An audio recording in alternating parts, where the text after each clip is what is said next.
ایک سید زادے سے ملاقات۔ حکایت۔ یہیں ایک نوجوان خوش اندام لالا رخسار سید زادہ نظر سے گزرا۔ آپ نے اس پر ایک نگاہ ڈالی اور جذب کامل سے اپنی طرف کھینچ بلایا۔ اس غیرت پری کی ایسی حالت بدلی کہ دیوانہ وار بے ہوش ہو کر اس مست کے قدموں میں گر پڑا۔ لوگ سمجھ گئے کہ لڑکے کی حالت درویش کی نظروں کے اثر سے دگرگوں ہوئی ہے۔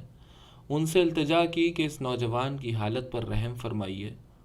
آپ نے تھوڑا سا پانی منگایا اور کچھ دعا پڑھ کر اس پر دم کیا۔ جیسے ہی پانی حلق سے نیچے اترا، وہ لڑکا ہوش میں آ گیا اور نہایت ادب سے دو زانو ہو کر بیٹھ گیا اور عرض کی، اگر آپ کچھ دن میرے مہمان رہیں اور اس نیاز مند کو خدمت گزاری کا موقع دیں تو عین بندہ نوازی ہوگی، ورنہ جس عالم میں آپ ہیں وہاں ناز کا تو گزر ہی نہیں کہ بے نیازی ہی بے نیازی ہے۔ والد صاحب نے فرمایا کہ دوستی کی راہ سے دعوت قبول کرنے میں کوئی مضائقہ نہ تھا، لیکن میں پابرکاب ہوں، کل یہاں سے کوچ کا ارادہ ہے۔ حاضرین نے کہا، ہم آپ کی مرضی کے تابع ہیں، اصرار کرنا تو بے ادبی ہوگی، لیکن اتنا ضرور ہے کہ اگر آپ اس لڑکے کے گھر تشریف لے چلیں اور کچھ تناول فرمائیں تو یہ آپ کی عنایت سے بعید نہ ہوگا۔ چونکہ اس شہر کے عمایت کی بات رکھنی منظور تھی، فرمایا، اچھا منظور ہے، لیکن فقیر کا دل کبھی شاد رہتا ہے کبھی ملول، کوئی ہمارے حال سے تعرض نہ کرے۔ لوگوں نے کہا، ہماری کیا مجال ہے، اور یہ بھلا کسے گوارا ہوگا کہ حضور کے خلاف مزاج کوئی بات ظہور میں آئے اور یہ سعادت شقاوت میں بدل جائے۔ غرض وہ لوگ انہیں اپنے ساتھ لڑکے کے گھر لے گئے اور درویش نے بھی وہاں کچھ تناول فرمایا۔ شادی کی مذمت۔ اتفاق سے وہ رات اس لڑکے کی شادی کی رات تھی۔ تھوڑی رات گئے وہ شہر کے معزز لوگوں کو ساتھ لے کر حاضر ہوا اور عرض کی کہ اگر حضرت بھی قدم رنجہ فرما کر محفل شادی کی رونق افزائی کریں تو ہمارے لیے فخر کا باعث ہوگا۔ فرمایا، مبارک ہو، مگر افسوس کہ شادی خدا پرستوں کو مانع ہے۔ فائدہ۔ اے عزیز، تو نہیں جانتا کہ لفظ داماد دام اور کلمہ عاد سے مرکب ہے، جو اہل ایران نسبت کے لیے لاتے ہیں، جیسے آباد اور نوشاد میں، یعنی جس کی شادی ہوئی وہ اسیر دام بلا ہوا۔ میں تو آزاد منش انسان ہوں اور اس جال سے برق کی طرح نکل گیا ہوں، مجھے ان باتوں سے کیا سروکار۔ جاؤ، آدمی اس معاملے میں مجبور ہے۔ میں بھی ابتدائے جوانی میں شراب عیش سے سرشار تھا، آخر سوائے زحمت خمار کے کچھ حاصل نہ ہوا۔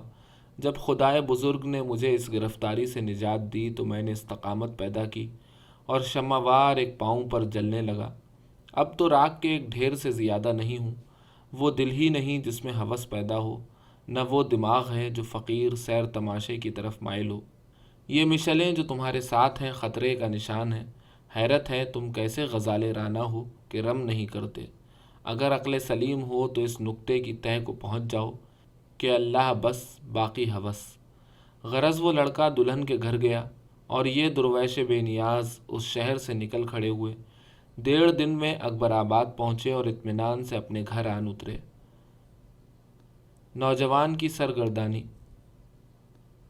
حکایت شوق۔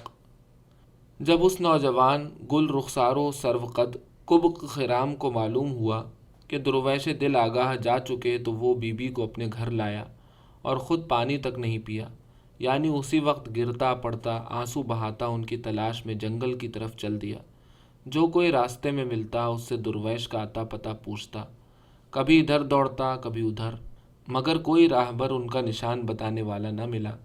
مایوس ہو کر اس نے ایک آہ جگر خراش بلند کی اور کہا، اے خضر، چونکہ میں نادان آپ کی رہبری کے بغیر ہر طرف سرگرداں ہوں، کہیں سے آ جائیے، آپ مجھے خاک سے اٹھا لیں گے۔ اگر اس مصیبت میں میری دستگیری فرمائیں، اگر اس ویرانے میں آپ نظر آ جائیں تو گویا مجھے خزانہ مل جائے گا۔ وہ دامن جسے میں پھولوں سے بھرا کرتا تھا چاک چاک ہے، وہ سر جو کبھی تکیہ ناز پر رکھا رہتا تھا اب اس پر خاک ہے۔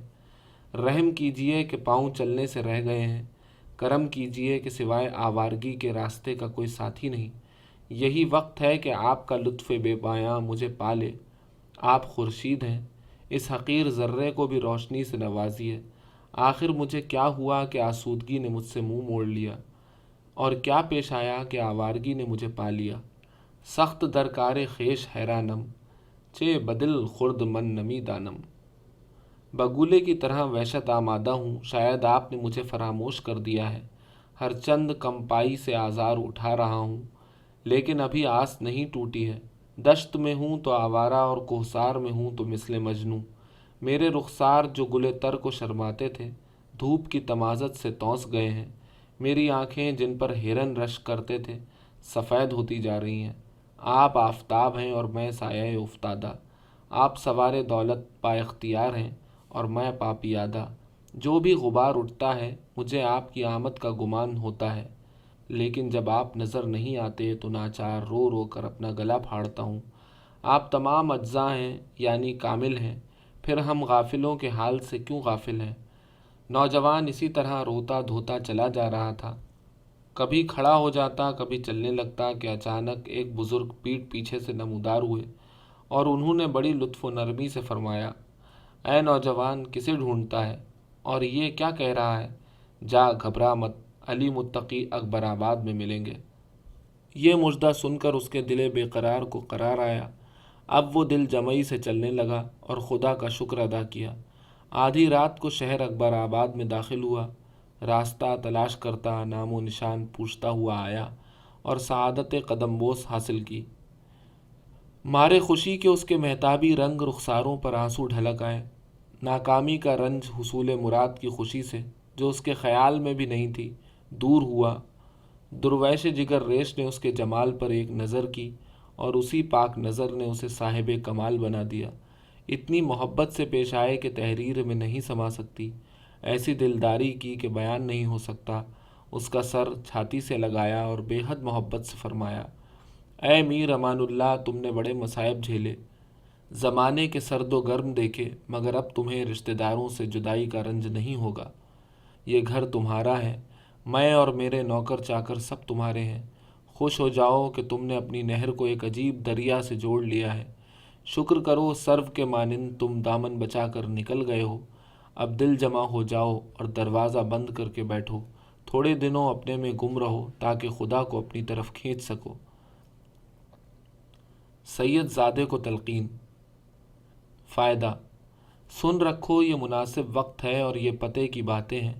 یہ لباس وجود جسے جسم کہتے ہیں مستعار ہے۔ مستعار لباس کو پاک و صاف رکھنا چاہیے، اور روح جو تمہاری ذات پر دلالت کرتی ہے اسے این و آں کے علائق میں نہ الجھانا چاہیے۔ پاس جاں کن تن نہ دارد اعتبار، قالب خاکی مزار بیش نیست۔ یعنی کہ جان یعنی روح کی احتیاط کرو، جسم کا تو کوئی اعتبار نہیں ہے، یہ مٹی کا قالب ایک مزار سے زیادہ نہیں۔ خودی سے گزرو اور اپنے اندر دیکھو، خدا پر نظر رکھو اور توکل کرو۔ نیاز پیدا کرو کہ نماز ہی ہمیشہ کام نہیں آتی، گداز پیدا کرو کیونکہ بے گداز دل کسی مصرف کا نہیں ہوتا۔ غرور کرنا عیب ہے، اپنے کام خدا کو سونپ دو، جو تم سے زبوں حال ہے اسے بھی ہلکی نظر سے نہ دیکھو۔ غرور بڑا عیب ہے، خبردار اس سے منہ پھیر لو۔ نیاز بندی کی عادت ڈالو تاکہ دل سے ربط پیدا کر سکو۔ جہاں تک بن پڑے بکھیڑوں سے بچو، بیکار اپنے اوپر یہ بوجھ مت رکھو۔ دل کو نقش غیر سے پاک کرو، جب تک گھر صاف ستھرا نہ کرو گے مہمان کے قابل نہیں ہوگا۔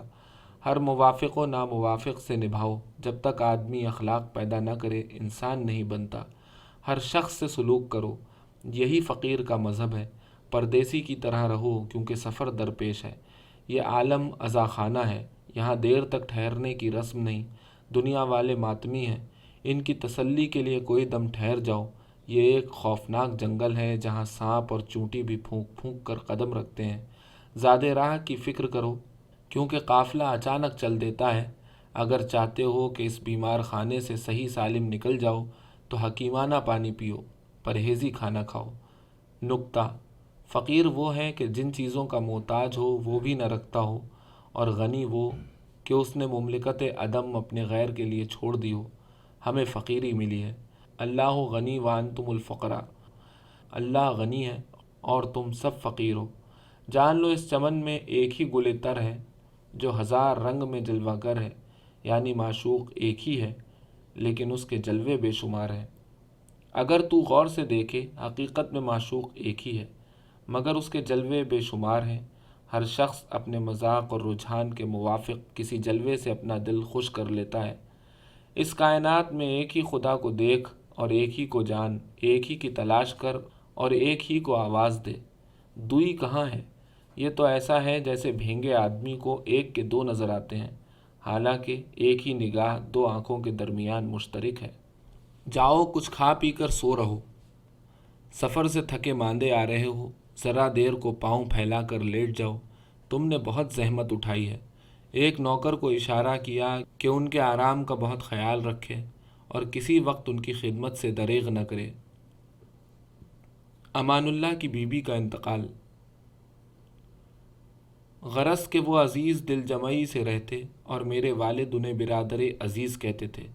صبح و شام درویش کی خدمت میں آتے اور کسب کمال کرتے تھے۔ وہ ایک لمحے کے لیے ان کی دلجوئی سے غافل نہ رہتے تھے۔ ہر روز مقامات درویشی کا ایک نیا باب ان پر کھول دیتے تھے۔ تھوڑی ہی مدت میں درویش کامل ہو گئے، یہاں تک نوبت پہنچی کہ پلک جھپکاتے تو عجائبات دکھاتے اور آستین جھٹکتے تو کرامات ظاہر ہوتی۔ جب ان کے رشتہ داروں تک یہ خبر پہنچی، وطن سے بڑے اشتیاق کے ساتھ دوڑے۔ ان کی بیوی دق میں گرفتار ہو کر کچھ دنوں بعد اس دنیا سے گزر گئیں۔ القصہ ان کی درویشی کا چرچا ہوا تو عقیدت مندوں کا ہجوم رہنے لگا۔ انہوں نے لوگوں سے ملاقات کرنے میں مصلحت نہ دیکھی اور گوشہ گیر ہو گئے۔ جب 1 سال بیت گیا تو میرے والد نے کہلا بھیجا کہ اب دنیا والوں پر فیض کا دروازہ کھول دینا چاہیے۔ ایک شام کو اپنے حجرے سے برآمد ہوئے، ایسے کہ فرشتوں کو بھی رشک آئے۔ درویش کو سلام کر کے قدموں میں گر گئے۔ فرمایا، اے سید، بڑے کھرے انسان ہو، تم نے اپنا سکہ بٹھا دیا ہے۔ ہوس آدمی کو پیر جلی بلی کی طرح مضطرب رکھتی ہے اور نفس فتنہ انگیز سرکش بناتا ہے۔